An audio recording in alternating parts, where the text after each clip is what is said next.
Start. All right. So here we are, end of April, first month in spring, and we are still, of course, in a crazy market. We would expect things to start taking off right about now and getting super crazy, but it was already super crazy coming into this spring, and things are actually going the opposite. Pandemic, down is up and up is down. We do have listing under contract, dropped again from last month, but pendings are up. I have no explanation for half of this. So looking through it, we basically have days on market are shrinking still, where inventory in certain price ranges are shrinking and other price ranges they're growing. So we'll get into that a little bit later. And the Crown Fed Market Index is finally starting to come down just a little. Most likely it's from what we call exhaustion on the buyer sides, because it just not be able to get into something unless multiple offers, which we'll get into in our tip of the week. So as you can see in our demand index, like I was just talking about, demand is starting to taper off a little bit. When that happens, there's nothing to buy. They may put in multiple offers, they get outbid. Someone comes in with cash and buys it, and they're like, "Well, great." All that. Here's where we talk about annual price changes per square foot and different price ranges. It was just insane. $1 million or $2 million, we've never seen 7% appreciation. It's usually around like these 2 or 3 million, around 3 or 4. They don't move as much as the other price ranges, but down here, of course, 225 to 250 was where the majority of your buyers are trying to be. 13%. 13% price per square foot change monthly. Crazy times. We're supposed to be targeting 20% over the spring. Oh my gosh, what are we doing? Here we go. Contract ratio. So they need a new category, maybe 2 more categories in the contract ratio, because it's cold, balanced, and hot. Hot is this big, huge pink area.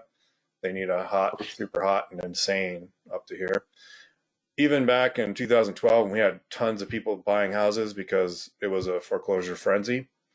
They were buying stuff left and right with cash, and also when they started getting financing again. Even then, we were only up to 153. We are now currently at 307 contract ratio. It means we were closing 3 times as many houses as we were putting on the market. Basically. Hey, Tim? Yes, sir. Tim, is your screen moving? Because mine isn't, but I'm on a slow internet connection too. I don't know, Cameron, can you see my screen changing? Yes, everything it looks fine on my end. You're moving your mouse around on this graph. Yep. Okay. Showing the ratio 307. Okay.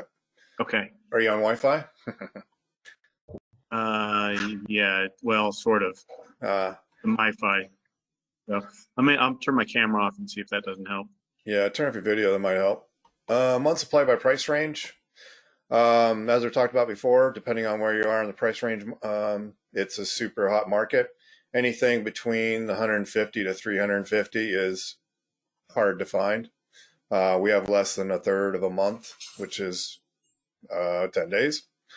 Starts getting about semi-normal once you get above 1.5 million. So then we get up to 3 months supply, which is supposed to be normal. Dollar volume. Here again, we're thinking, go away. Dollar volume, we were thinking 2005 was an amazing time. We had amazing dollar volume of 32.45. Of course, dollar changes over time, but just in March of this year, our dollar volume was 48.76, almost, 150% increase. Yeah, nothing else I can really say about that. They're selling a lot. This is another crazy one. Another 2005 was an amazing time. We sold everything that was hit the market. 87% was our biggest, highest mark. March of this year, we just hit a new all-time, April, all-time new high, 94%. This means if you are listing it, 94% of the people are selling it. I don't know why those other 6% are not selling. They have to be either crazily priced or something super wrong with it. They're even dumping a house on there that I would thought, wouldn't you wholesale this? But they're getting offers. Foreclosures pending. We keep hearing about foreclosures may be the big tsunami that comes and takes us away. Since we have such a low amount of supply, we probably wouldn't even notice if there was a foreclosure wave until probably next year. So still keep an eye on just in case somewhere will spike. Most likely will not spike until this June hits when the forbearance ends. But this is where if somebody starts talking about, I want to buy a foreclosure, they're thinking 10 years ago market, not today's market. We have less than 1,000 in all of Maricopa, which is incredibly low. Here's basically our market summary. We're basically around 2,800 active listings. This time of the year, we should have been, last year we were around 9,000. That was during lockdown. So we decreased almost a third of that. April still being calculated, so it's still a low number, but we expect it to be way higher than this 6,600 for the ending of Q1. Price per square foot still keeps going through the roof. We're currently now at 231, 228 if you do an annual average for Maricopa. Just kind of a rehash of everything that's kind of done with a pretty graphic. Our active sales are down 70%. Our contracts are way up 30% and probably going to keep going up. And median sales price is up 18%. Heading for that 20%. Months of supply, of course, has been dropping off as we've been going along. And pretty soon will probably be less than 10 days. Another little quip. I was talking about the mortgages and foreclosures. Forbearance rate is 2 times what it was in the last crisis. 2 times as much as in 2008. Did not know that. What does that mean? What does that mean? People are asking for forgiveness on their payments, saying, I'm stopped paying. You can't make me pay because government says you can't. If it's a government-backed mortgage. Even the non-government-backed mortgages, the government's been putting pressure on them to say, do not foreclose on people. It's a pandemic. We will come after you, even though they can't. Right. So they're scared to foreclose on anybody right now, just because of the social backlash, too. Mm-hmm. So the forbearance rate is 2 times what it was in the last crisis. It would be chaos and devastating to the market if they all dumped. But like I said, here in Phoenix, they'd even dumped on the market. Our investors would swoop in, cherry pick all the good ones, and then all the rest would hit the market, and the general public would snatch it up. Maybe about 4 or 5 months in, if we got a ton of them in, because currently they say it's about 2.3 homeowners are still skipping payments in forbearance as of mid-April. And that'll probably continue until June, until they pull the plug on it, hopefully. Any questions on the market or any of that information? All right, we're going to do a video break right now, which we've never done before. So if you can't hear the audio on this, let me know. But it's hilarious. Can you guys hear that? No. Oh. 1 second. Where's my audio?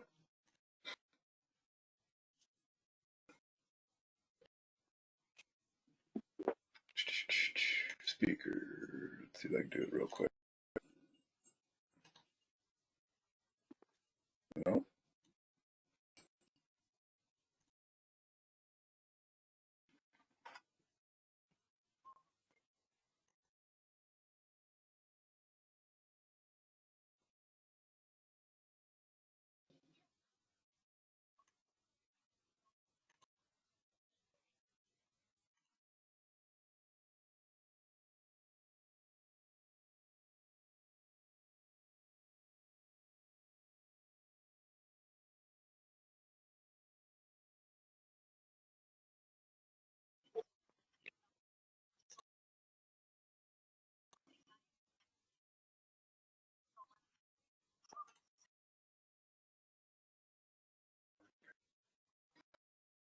All right. Hopefully it goes through on the recording. Yeah. But Okay. I'll send you guys a link to this one. It's hilarious. Okay.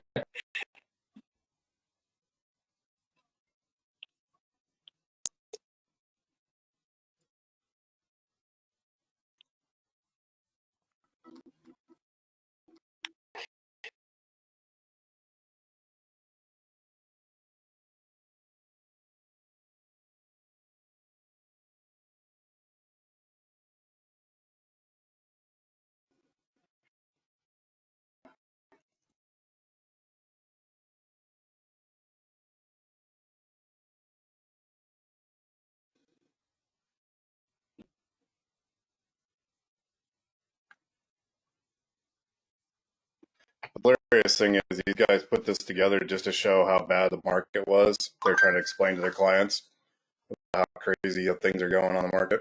And it went viral.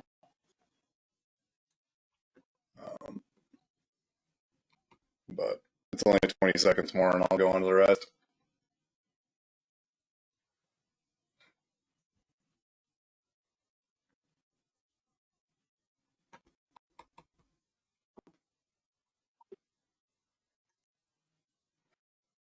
All right. Let's go on to the meeting minutes. Oops. Go back to here.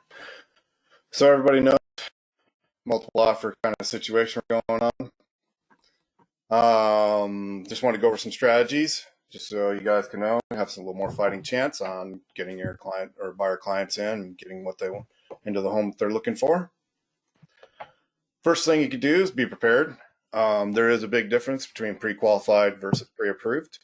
Pre-qualified is basically means the lender has done the bare minimum. They've checked your credit score, they've looked through your debt to income ratio, and they think they can approve you.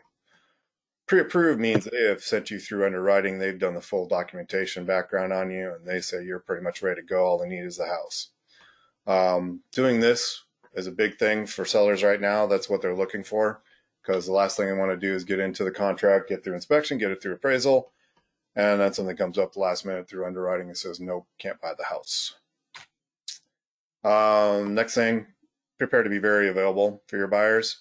They need to see that property immediately. I mean immediately. If you're 2 hours too late, that house could be gone. Video tours are great, but showing in person is actually the best, because there is subtle things that they will not pick up on through a video that they will pick up on when they're in person.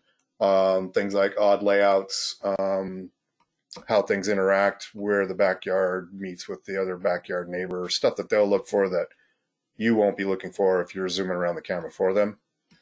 And then third thing, of course, is don't wait to submit. If they say, this is the house, I love it, we should do it, you should have your device right there and say, all right, let's write up the contract, get it out to them.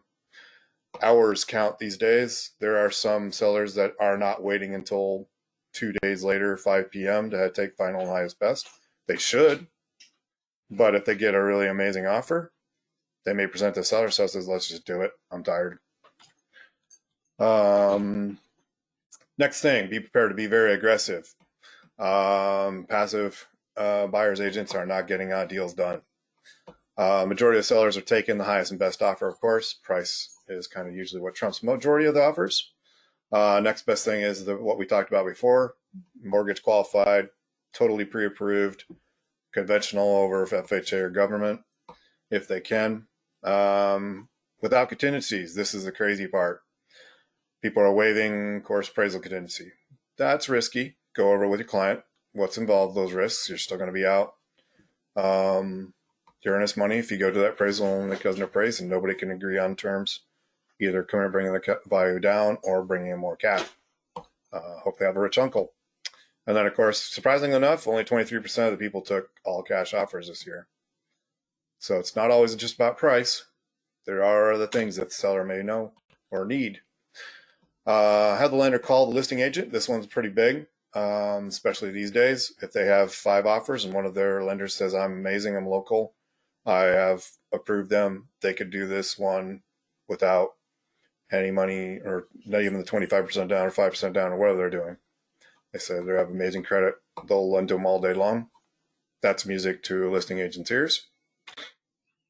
Talked about exploring other financing options. This is conventional versus government loans. There is an extra cost to sellers for government-backed loans. There is also extra risk. FHA doesn't like peeling paint. They don't like non-blue pool holes. They do not like roof issues. They do not like electrical issues. They don't like any issues at all. I had one FHA appraiser call out, what was it? TPV valve. That's a $20 part on the side of the water heater. But it was in a hall closet. So they had to pull the whole water heater out, drain it, put that $20 part on, put it back, $500 later. Yeah. Seller was not happy. When 2 offers are close, an offer amount, seller is going to go based on little things like these. Escalation clauses can be really good, can be really bad. It really depends on the listing agent and the seller's understanding.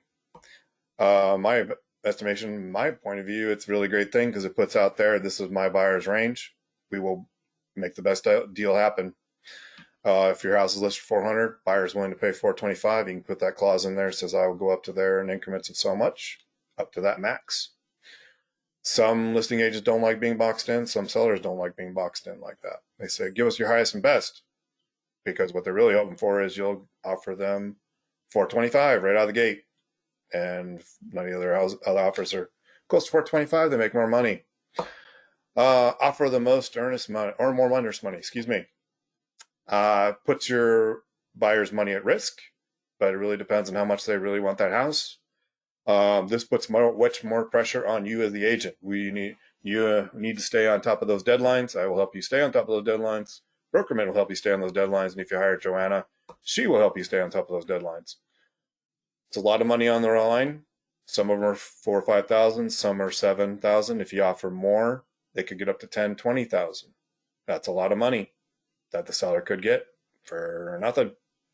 It's supposed to be liquidated damages, but another pro tip you can do is say it's a $5,000 earnest. You could say in the contract, $2,500 of that goes immediately to the seller. No matter what happens, they get $2,500. Even during inspection, you back out, they get $2,500. Doesn't have to be that high. It could be $500. It's just something to sweeten the deal. But the basic main thing that's going to help you the most is removing all seller obstacles. Obstacles to seller is contingencies. Contingencies are ways for the buyer to back out, and the seller is screwed and has to go find another buyer. You can remove seller concessions by using DPA for the down payment or their closing costs. Family gifts, rich uncle, that's my favorite. Make a gift that they have to pay back someday if they do, because loans to family are never loans, they're gifts. Never know if they'll pay you back. Let the sellers know that inspection is just for informational only. You're not going to ask for any repairs. You're going to do it all. I do this all the time for investment properties. I say inspection is just a formality. I'm not going to ask for anything. I may renegotiate the price, but I'm not going to ask for anything repaired. I want to repair myself. Help the sellers get what they want. Seller lease back. Maybe they need to be in the house until they can find a new one. If they haven't heard or understand that it is a very tight and tough market, they have to go and sell their house and buy a new house. They may need extra time. Maybe they haven't even started looking at it. Maybe they need 2 months. We don't know. Always better just to call them, find out what their needs are.